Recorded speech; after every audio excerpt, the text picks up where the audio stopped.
Hello students, welcome to the Singhani education.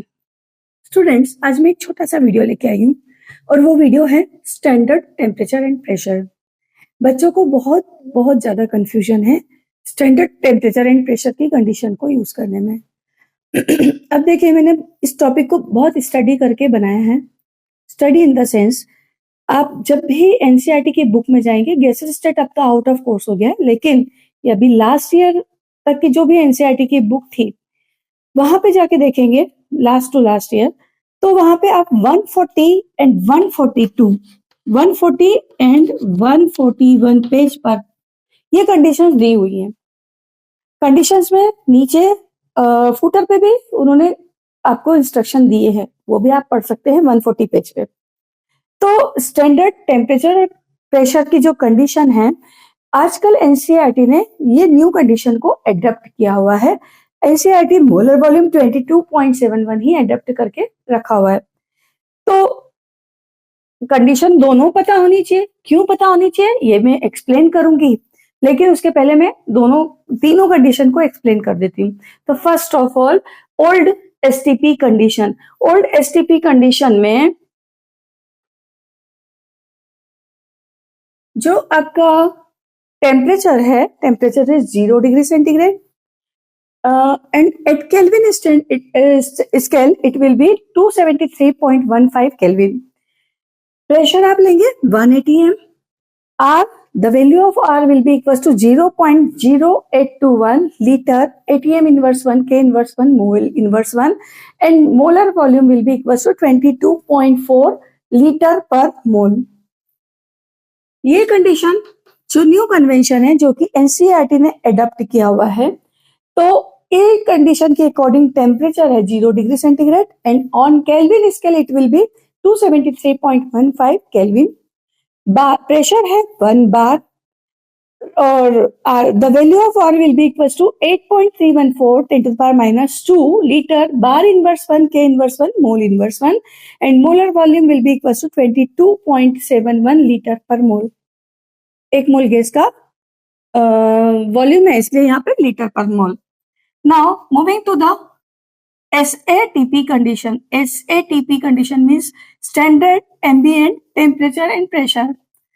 हम generally chemical reaction को normal temperature पे करवाते हैं और आजकल जनरली हम जो टेम्परेचर को मानते हैं, जनरली टेम्परेचर 22 से 27 डिग्री सेंटीग्रेड करीब होता है, तो हमने इसका बीच का टेम्परेचर को स्टैंडर्ड माना हुआ है, विच इज 25 डिग्री सेंटीग्रेड। तो टेम्परेचर हम लेंगे 25 degree centigrade and at Kelvin scale it will be 298.15 kelvin and pressure 1 bar. The value of R will be equals to same as this 8.314 10 to the power minus 2 liter bar inverse 1 K inverse 1 mole inverse 1 and molar volume will be equals to 24.789 liter per mole. Now question ये arise होता है कि जब NCERT ने ये condition को accept किया हुआ है, दिस कंडीशन को एक्सेप्ट किया हुआ है, क्योंकि जब भी आप इलेक्ट्रोकेमिस्ट्री के या केमिकल काइनेटिक के क्वेश्चन सॉल्व करेंगे, वहां पे टेम्परेचर आपको 25 डिग्री सेंटीग्रेड गिवन होगा। तो जब ये कंडीशन को अडॉप्ट किया हुआ है, ये कंडीशन को अडॉप्ट किया हुआ है, तो why do we study this condition? तो आंसर है कि जो रेफरेंस बुक्स हैं उनमें आपका जो ओल्ड कन्वेंशन से ही क्वेश्चंस दिए हुए हैं। जितने भी आप रेफरेंस बुक देखेंगे, मैक्सिमम बुक में न्यू कन्वेंशन से कोई भी क्वेश्चन प्लेस नहीं किया हुआ है। और जब ऐसा होता है तो मेरा जैसे टीचर या और कोई टीचर भी क्वेश्चन को प्लेस करेंगे, तो वो कहाँ अपने डिजिट्स को चेंज करने बैठेंगे, वो भी इसी कन्वेंशन पे क्वेश्चन को दे देते हैं।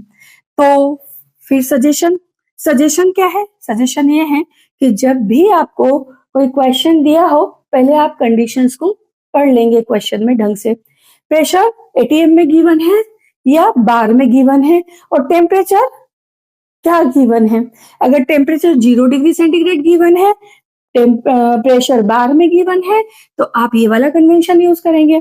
अगर टेम्परेचर 0 डिग्री सेंटीग्रेड गिवन है और प्रेशर एटीएम में गिवन है, तो आप ये वाला कन्वेंशन यूज करेंगे।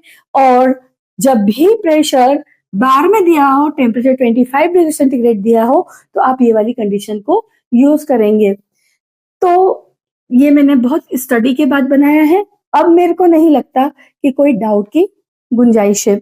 अगर फिर भी डाउट है तो एक बार और मेरा लेक्चर रिवाइंड करके देखना, आपको वापस से सारी चीजें समझ में आ जाएगी। और ज्यादा स्टडी की जरूरत है तो 141 पेज पर एनसीईआरटी जो नेक्स्ट टू नेक्स्ट ईयर मतलब लास्ट ईयर जो थी उसके लास्ट ईयर में जो थी वहां से आपको ये सारी मिल जाएगी। मतलब ओल्ड एनसीईआरटी बुक से आपको 140 एंड 141 पेज पे मिल जाएगा।